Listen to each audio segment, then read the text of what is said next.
I have just moved up this plant. It's a digitalis, but I also have 3 or 4 different colors of digitalis.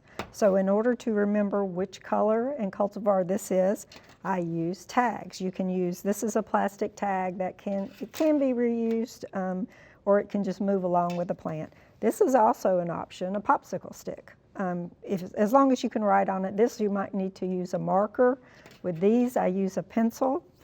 And what I'll do is just write the scientific name on there. You don't have to do that, but I do. And then I'll put the common name. This is Camelot Peach. Most important to me, I like to keep information on my tag. I will put the date that it was seeded and then the date that I uppotted, which on the back I will put a T for transplant, and then I will put today's date. I also keep this tag, it just kind of lives with the plant all the way through.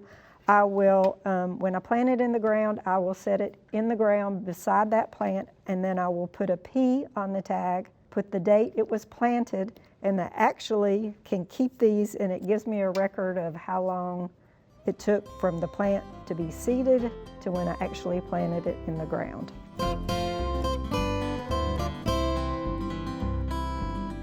Thanks for watching. We have other quick tips. Just subscribe below.